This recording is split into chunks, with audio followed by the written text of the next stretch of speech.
नमस्कार, DD news देख रहे हैं आप और आपके साथ मैं हूं शहला निगार। बुलेटिन की शुरुआत में आइए एक नजर सुर्खियों पर।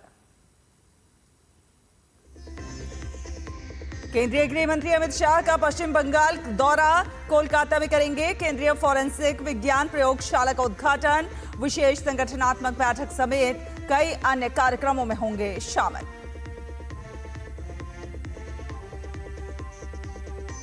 पाकिस्तानी आतंक को बेनकाब करने का भारत का मिशन जारी, इथियोपिया ने दिखाई भारत के साथ एकजुटता। लंदन और मैड्रिड में भी प्रतिनिधिमंडल को मिला समर्थन।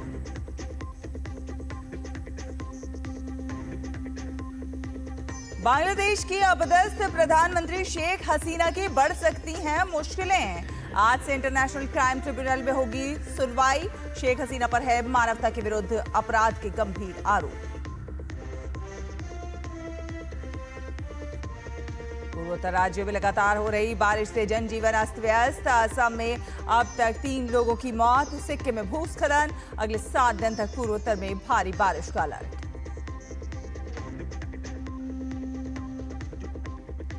और आईपीएल में आज मुंबई और पंजाब के बीच होगा दूसरा क्वालिफायर मुकाबला। आज की विजेता टीम 3 जून को फाइनल में भिड़ेगी आरसीबी से।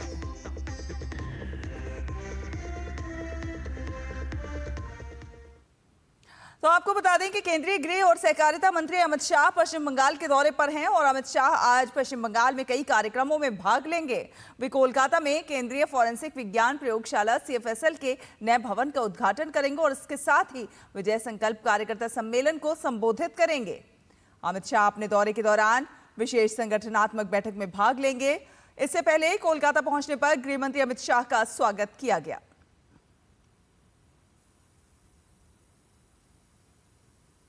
और जेडीयू सांसद संजय कुमार झा के नेतृत्व में सर्वदलीय प्रतिनिधिमंडल मलेशिया की राजधानी कुआलालंपुर पहुंचा। प्रतिनिधिमंडल का स्वागत मलेशिया में भारतीय उच्चायुक्त बीएन रेड्डी ने किया। उच्चायुक्त ने उन्हें मलेशिया के साथ भारत के संबंधों के बारे में जानकारी दी। प्रतिनिधिमंडल ने यहां रह रहे प्रवासी भारतीय समुदाय से बात भी की।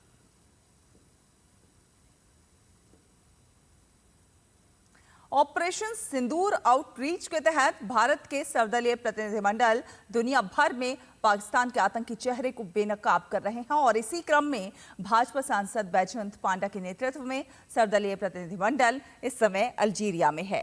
डेलीगेशन ने अल्जीयर्स में भारतीय समुदाय के साथ बातचीत में पहलगाम में पाकिस्तानी प्रायोजित आतंकवादी हमले में जान गंवाने वाले लोगों को श्रद्धांजलि देने के लिए 1 मिनट का मौन रखा। डेलीगेशन में शामिल एआईएमआईएम सांसद असदुद्दीन ओवैसी ने कहा कि आतंक फैलाने वाले इंसानियत के दुश्मन हैं। और वहीं एनडीएम के सांसद कनिमोई के नेतृत्व में सर्वदलीय प्रतिनिधिमंडल स्पेन में है। स्पेन में भारत के राजदूत दिनेश के पटनायक ने भारतीय प्रतिनिधिमंडल का मैड्रिड में स्वागत किया। ये इस प्रतिनिधिमंडल का आखिरी पड़ाव है। यहाँ पर प्रतिनिधिमंडल के सदस्य सबसे पहले प्रवासी भारतीयों से मिलेंगे और उन्हें ऑपरेशन सिंदूर के बारे में बताएंगे। उसके बाद सरकार, बुद्धिजीवियों और शिक्षा जगत के लोगों से मिलेंगे।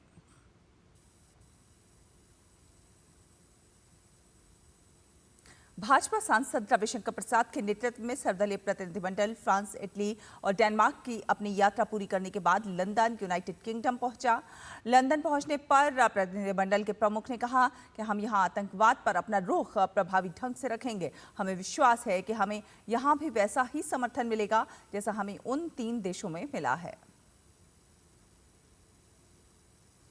आतंकवाद के मामले पर भारत का पक्ष हम प्रभावी रूप से यहाँ भी रखेंगे, जैसा हम बाकी जगह करते आ रहे हैं और जैसा हमें बाकी जगह वहाँ के लोगों का समर्थन मिला है, वही समर्थन इंग्लैंड में भी मिलेगा, हमें पूरा विश्वास है। प्रतिनिधिमंडल के सदस्य मनीष तिवारी ने भारतीय समुदाय को संबोधित करते हुए कहा कि पाकिस्तान पिछले 45 सालों से भारत में आतंकवाद को बढ़ावा दे रहा है। इसको आप लोग दुनिया में उजागर कीजिए। जिस तरह से पहलगाम में उस भारत के सांप्रदायिक सौहार्द को चोट पहुंचाने की कोशिश की गई, जिस तरह से पिछले 45 वर्ष से पाकिस्तान भारत के खिलाफ आतंकवाद प्रोत्साहित करता रहा है, उसका सच जरूर उजागर करिए। अगर उन्होंने आतंकवाद प्रोत्साहित करना बंद नहीं किया।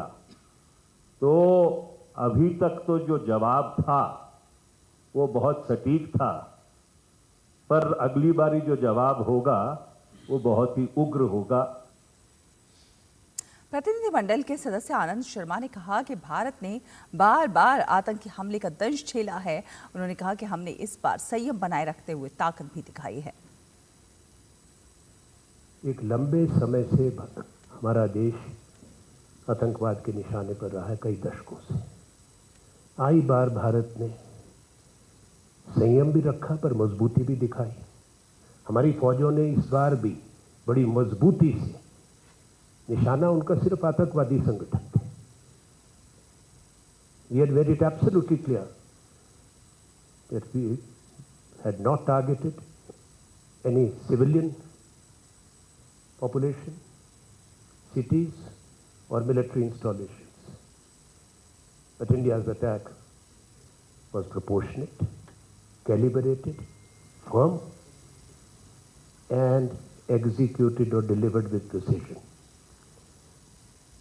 और बात करें मौसम की, तो देश भर में मानसून का असर साफ दिखाई देने लगा है। समय से पहले शुरू हुई बारिश से कहीं लोगों ने राहत की सांस ली है, तो कहीं यह आफत बनकर भी सामने आई है। खासतौर पर पूर्वोत्तर राज्यों असम और सिक्किम में लगातार हो रही बारिश से वहां पर जनजीवन अस्त व्यस्त हो चुका है। दरअसल उत्तर पश्चिमी बंगाल की खाड़ी के ऊपर बने गहरे दबाव के कारण लगातार तीसरे दिन पूर्वोत्तर क्षेत्र में अत्यधिक भारी बारिश जारी रही। अगले 7 दिन तक पूर्वोत्तर में व्यापक से मध्यम बारिश जारी रहने की संभावना है। आईएमडी ने आज असम, मेघालय, नागालैंड, मणिपुर, मिजोरम, त्रिपुरा में अलग अलग स्थानों पर बहुत भारी बारिश की उम्मीद के साथ ऑरेंज अलर्ट जारी किया है। 29 मई से असम में लगातार बारिश जारी है। राज्य में 3 मौत की पुष्टि भी हुई है। असम के 12 जिलों के 20 राजस्व सर्किल और 175 गांव बाढ़ के पानी से जूझ रहे हैं। तो वहीं राज्य में 14 नावें तैनात की गई हैं। बाढ़ से 58,000 से ज्यादा लोग प्रभावित हुए हैं। राज्य भर में 16 राहत शिविरों में 6,000 से अधिक लोग रह रहे हैं। वहीं सिक्किम के मंगन जिले के लाचेन और लाचुंग में करीब 1500 लोग फंसे हुए हैं। उन्हें सड़कें साफ होने तक घरों के अंदर ही रहने की सलाह दी गई है। राष्ट्रीय आपदा प्रतिक्रिया बल के कर्मचारी फंसे हुए लोगों को निकालने के लिए पूरा सहयोग कर रहे हैं।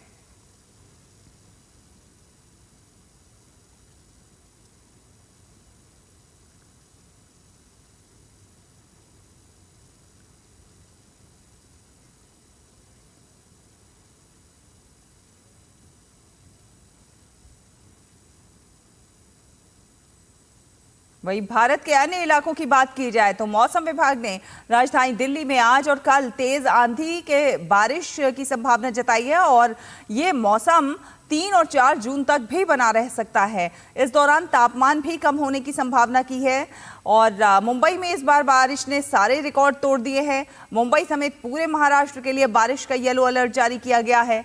राजस्थान के 14 जिलों में आंधी बारिश का अलर्ट जारी किया गया है।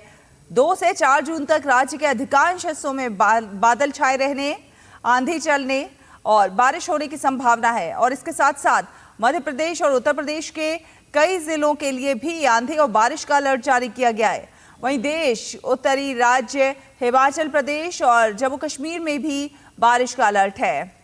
हिमाचल प्रदेश में आज और कल के लिए आंधी बारिश और तूफान का ऑरेंज अलर्ट जारी किया गया है। चंबा, कांगड़ा, कुल्लू, मंडी और शिमला जिलों में अलग अलग स्थानों के लिए चेतावनी जारी की गई है। कल सोलन और सिरमौर के लिए अलर्ट है। जम्मू कश्मीर के जम्मू में कल जमकर बारिश हुई। पहाड़ी इलाकों में बेमौसम बर्फबारी के कारण तापमान में गिरावट दर्ज की गई है। पुंछ, राजौरी, रियासी, रामबन, डोडा और किश्तवाड़ जिलों में 2-3 इंच बर्फबारी हुई है।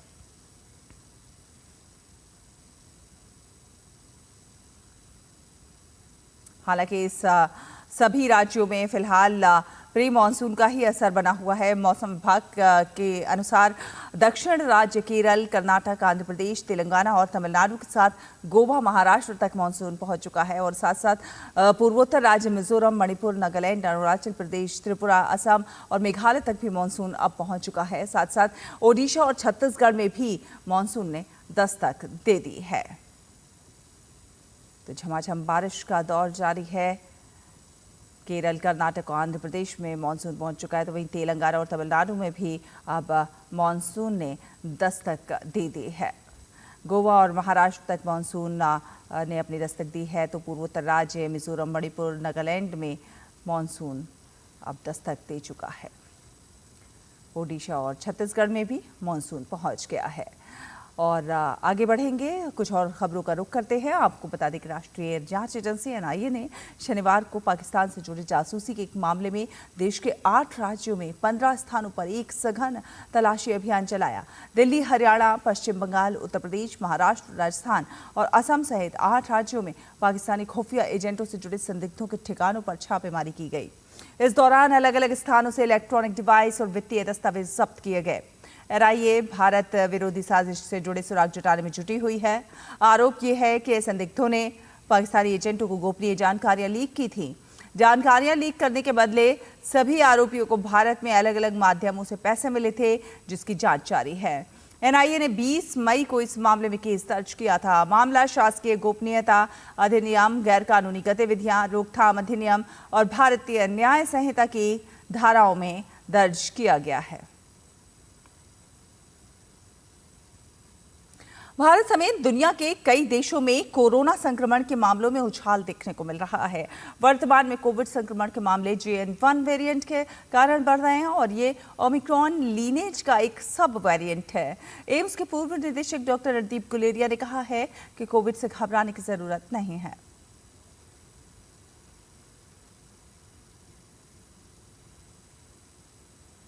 कोविड जो अब नया स्ट्रेन आ रहा है JN.1, वो ओमिक्रॉन का ही एक सब लीनेज है। अगर हम उसका डेटा देखें, और ये स्ट्रेन काफ़ी टाइम से है, WHO ने रिपोर्ट किया हुआ है और इसको एक वेरिएंट ऑफ इंटरेस्ट ही का लेबल दिया कि इसको ऑब्जर्व करने की ज़रूरत है। वेरिएंट ऑफ कंसर्न नहीं है, कि हमें कोई घबराने वाली बात नहीं है। अगर हम अभी तक भी केसेस देखें तो इस वेरिएंट से यूजुअली माइल्ड केसेस हो रहे हैं। सिचुएशन अब काफ़ी अलग है पैंडेमिक अगर हम टाइम की बात करें, क्योंकि तब हमारे में कोई इम्यूनिटी नहीं थी। अब नेचुरल इन्फेक्शन से या वैक्सीन से ऑलमोस्ट इंटायर पॉपुलेशन में कुछ हद तक इम्यूनिटी है इस वायरस से लड़ने के लिए। साथ साथ डॉक्टर रणदीप गुलेरिया ने यह भी कहा कि हाई रिस्क ग्रुप के साथ बुजुर्गों को अतिरिक्त सावधानी बरतने की जरूरत है। हमारी इम्यूनिटी है, सीरियस इन्फेक्शन जो है, हॉस्पिटलाइजेशन और डेथ्स इतनी नहीं होगी। लेकिन तब भी मैं ये कहूँगा कि जो स्पेशली जो बुज़ुर्ग लोग हैं, जिनको कोमॉर्बिडिटीज़ हैं, हार्ट की प्रॉब्लम है, डायबिटीज़ हैं, कीमोथेरेपी पे हैं, डायलिसिस पे हैं, उनको ज़्यादा ध्यान रखने की ज़रूरत है। वो कोविड अप्रोप्रिएट बिहेवियर जो हम पहले कहते थे कि अगर भीड़ भड़ाके में जाएं तो मास्क लगाएं, 2 गज़ की दूरी रखें, रेगुलर हैंड वॉशिंग करें, वो सारी चीज़ें उनको करने की ज़रूरत है, क्योंकि उनमें ये चांस हमेशा रहता है कि थोड़ा सीरियस इन्फेक्शन हो सकता है या उनकी कोमॉर्बिडिटीज़ ज़्यादा बिगड़ सकती हैं, कि क्रिएटिनिन बढ़ सकता है किडनी वालों का, या हार्ट की डिजीज़ बढ़ सकती है, तो उनको ज़्यादा ध्यान रखने की ज़रूरत है। और मोदी सरकार के बीते 11 साल की स्वास्थ्य क्षेत्र की सबसे बड़ी उपलब्धि आयुष्मान भारत योजना है। आयुष्मान भारत योजना यानी कि प्रधानमंत्री जन आरोग्य योजना दुनिया की सबसे बड़ी स्वास्थ्य बीमा योजना है और इस योजना के जरिए गरीबों को 5 लाख रुपए तक का सालाना मुफ्त इलाज की व्यवस्था की गई है। पीएमजे के तहत अब तक 40 करोड़ से अधिक लाभार्थियों का आयुष्मान कार्ड बन चुका है और 9 करोड़ से ज्यादा अस्पताल में भर्ती हुए हैं। अस्पताल में भर्ती होने वाले मरीजों में 49% महिलाएं हैं। योजना के तहत 68 लाख कैंसर के मरीजों का इलाज किया जा चुका है, जिससे 76% ग्रामीण इलाके से हैं। गरीब व्यक्ति पैसे के अभाव में इलाज से वंचित न रहे, इसके लिए प्रधानमंत्री नरेंद्र मोदी ने 23 सितंबर 2018 को दुनिया की सबसे बड़ी स्वास्थ्य बीमा योजना प्रधानमंत्री जन आरोग्य योजना की शुरुआत की। इसके तहत 55 करोड़ से ज्यादा गरीब लोगों को हर साल 5 लाख तक का मुफ्त इलाज देने का प्रावधान है। अक्टूबर 2024 में योजना का विस्तार करके देश के हर एक परिवार के 70 वर्ष और उससे अधिक आयु के सभी वरिष्ठ नागरिकों को शामिल किया गया। उनके लिए आयुष्मान वय वंदना कार्ड जारी किया जा रहा है। इससे देश के 6 करोड़ बुजुर्गों को लाभ मिलेगा। आयुष्मान भारत के दायरे में ट्रांसजेंडर और गिग वर्कर्स को भी शामिल किया गया है।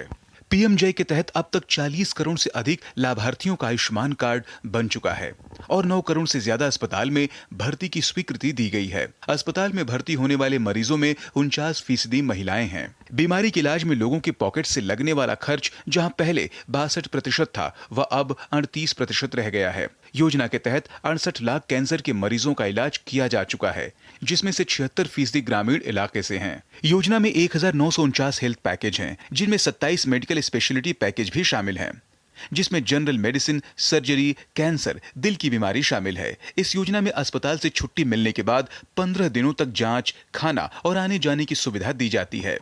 इस योजना से पूरे देश के करीब 30,000 अस्पताल जुड़े हैं, जिनमें 13,000 से अधिक निजी अस्पताल हैं। इस योजना का सबसे बड़ा फायदा इसका पोर्टेबिलिटी होना है। इसका मतलब है कि अगर किसी राज्य में आपका कार्ड बना है तो आप दूसरे राज्य में भी पैनल वाले अस्पताल में इलाज करा सकते हैं। अंतर्राज्यीय पोर्टेबिलिटी की वजह से करीब 12 लाख लोगों को इलाज का लाभ मिला और करीब 3100 करोड़ रुपए सरकार ने खर्च किए। पश्चिम बंगाल को छोड़कर देश के सभी राज्यों में यह योजना लागू है। यह योजना पूरी तरह से कैशलेस है। गांव के लोगों को उनके घर के पास ही बेहतर इलाज मिले, इसके लिए प्रधानमंत्री मोदी ने अप्रैल 2018 में Ayushman Bharat health and wellness centre की शुरुआत की थी, जिसे अब आयुष्मान आरोग्य मंदिर के नाम से जाना जाता है। सितंबर 2024 तक देश भर में 1,75,000 से अधिक आयुष्मान आरोग्य मंदिर स्थापित किए गए हैं, जिनमें उप स्वास्थ्य केंद्र, प्राथमिक स्वास्थ्य केंद्र और शहरी स्वास्थ्य केंद्र शामिल हैं। ये सभी सेंटर ई-संजीवनी टेलीमेडिसिन से जुड़े हुए हैं। पीएम मोदी का विजन है कि सभी को सस्ता, सुलभ और गुणवत्ता वाली स्वास्थ्य सुविधा उनके घर के पास ही मिले। आयुष्मान भारत योजना गरीबी रेखा से उबारने में भी मदद कर रही है। आयुष्मान भारत योजना को दुनिया भर में एक बेहतरीन मॉडल के रूप में भी जाना जाता है। G20 के दौरान दुनिया के दूसरे देशों ने भी इस योजना की सराहना की थी। Nitendra Singh, DD news, Delhi. और विकसित कृषि संकल्प अभियान के तहत केंद्रीय कृषि मंत्री शिवराज सिंह चौहान लगातार देश भर के किसानों से संवाद कर रहे हैं और इसी कड़ी में वे हरियाणा पहुंचे, जहां उन्होंने खेती का जायजा लिया और किसानों से संवाद भी किया। 29 मई से 12 जून तक आयोजित विकसित कृषि संकल्प अभियान के तहत केंद्रीय मंत्री शिवराज सिंह चौहान लगातार देश भर में किसानों से संवाद कर रहे हैं। इसी कड़ी में वे हरियाणा के पानीपत जिले के ग्राम सिवाहा पहुंचे, जहां उन्होंने प्रगतिशील किसानों की विशेष उपज की जानकारी ली और संवाद किया। वे किसान राम प्रताप के खेत पहुंचे, जो फलों की खेती करते हैं और अपने एक खेत में 3 प्रकार के खरबूजे व अन्य फल उगा रहे हैं। केंद्रीय मंत्री ने उनसे खेती की जानकारी ली और खेत में खरबूजा व अन्य फलों की खेती के तरीकों और विशेष उन्नत किस्मों के उत्पादों की सराहना की। अब उनने जो तरबूज खिलाया, मैं तो आश्चर्यचकित रह गया। लाल रंग का तरबूज, पीले रंग का, फिर ऑरेंज, स्वाद एक से एक, और वो इंटर क्रॉपिंग करते हैं। मैं सचमुच कहता हूं कि अगर खेती ढंग से की जाए तो ज्यादा लाभ कमाया जा सकता है। खेत का सुधार करके, जमीन खाली रख के और बेड बनाकर, ड्रिप बिछा के, मल्चिंग करके जब हम पौधा लगाते हैं, उससे हमारे को क्वालिटी भी मिलती है और प्रोडक्शन भी ज्यादा मिलती है। पानीपत में शिवराज सिंह चौहान RPG कॉलेज पहुंचे, जहां उन्होंने किसानों और वैज्ञानिकों को संबोधित किया। उन्होंने कहा कि हमारे वैज्ञानिकों की रिसर्च को खेतों तक लाना होगा, जिससे खेती उन्नत हो और किसानों को लाभ मिले। उन्होंने कहा कि सिंधु जल समझौता अन्यायपूर्ण था, जिसे प्रधानमंत्री नरेंद्र मोदी ने स्थगित कर दिया है। अब इस पानी का लाभ देश के किसानों को मिलेगा। ये सिंधु जल समझौता रद्द करने के लिए, स्थगित करने के लिए प्रधानमंत्री नरेंद्र मोदी जी का मैं अभिनंदन करता हूं, स्वागत करता हूं। अब ये पानी हमारे देश में आएगा और हरियाणा तक पानी की लहर चलेगी। चिंता मत करना, इस पानी का उपयोग अब भारत करेगा अपने किसानों के लिए, अपनी खेती के लिए। विकसित भारत के लिए विकसित खेती और समृद्ध किसान, उसके बिना विकसित भारत नहीं बन सकता। और इसलिए हमने तय किया कि उत्पादन बढ़ाना है, आय बढ़ाना है किसानों की। विकसित कृषि संकल्प अभियान में शामिल होकर किसान भी काफी खुश नजर आए। उनका कहना है इस अभियान से उन्हें काफी जानकारियां मिल रही हैं। जो उनकी खेती बाड़ी में काफी मददगार साबित होगी। ये धान की खेती के बारे में बताया, भाई पानी की बचत के बारे में बताया, ऑर्गेनिक खेती के बारे में बताया, पेस्टिसाइड का कम उपयोग करो, ये इसके बारे में बताया गया हमारे को। कम से कम पेस्टिसाइड्स का प्रयोग करें, नेचुरल खेती और प्राकृतिक खेती की ओर विशेष ध्यान दिया जाए। विकसित कृषि संकल्प अभियान का उद्देश्य है कि लैब में होने वाली रिसर्च को किसानों तक और खेतों तक पहुंचाया जाए, जिससे किसानों को उसका लाभ मिले और खेती और उन्नत हो सके। इसके लिए 29 मई से लेकर 12 जून तक देश भर में अभियान चलाया जा रहा है। कैमरामैन राधाकृष्ण के साथ अजीत द्विवेदी, डीडी न्यूज, हरियाणा। और मंगोलिया के उलान बातर स्थित विशेष बल प्रशिक्षण केंद्र में भारत मंगोलिया संयुक्त सैन्य अभ्यास नोमैडिक एलिफेंट का 17वां संस्करण चल रहा है। कल शुरू हुआ ये सैन्य अभ्यास आगामी 13 जून तक चलेगा। उद्घाटन समारोह में मंगोलिया में भारत के राजदूत अतुल मल्हारी गोत्सुर्वे और मंगोलियाई सेना के मेजर जनरल लखग वासुरेन गनसेलम सहित प्रमुख गणमान्य व्यक्तियों ने भाग लिया।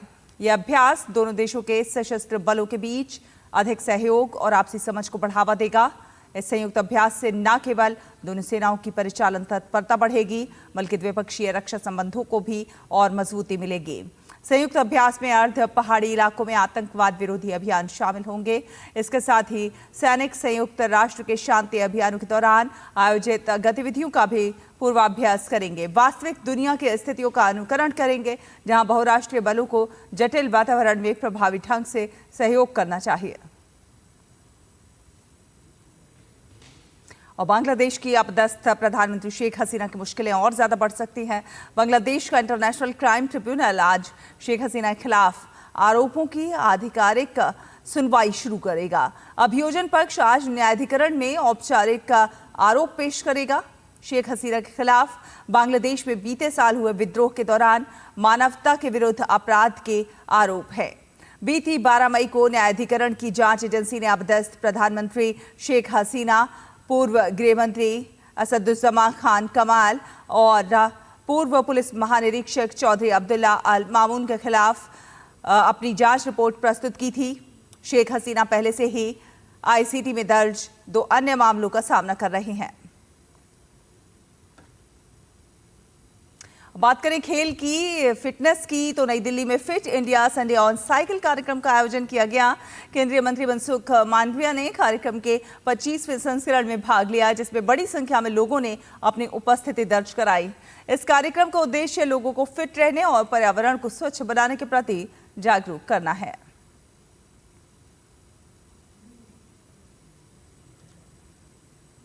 और आईपीएल 18 के दूसरे क्वालिफायर मुकाबले में आज मुंबई इंडियंस और पंजाब किंग्स आमने सामने होंगे। पंजाब किंग्स को पहले क्वालिफायर में आरसीबी के खिलाफ हार का सामना करना पड़ा था, तो वहीं मुंबई इंडियंस ने एलिमिनेटर में गुजरात टाइटंस को मात दी थी। तीसरे क्वालिफायर मैच की विजेता टीम 3 जून को फाइनल में आरसीबी से भिड़ेगी।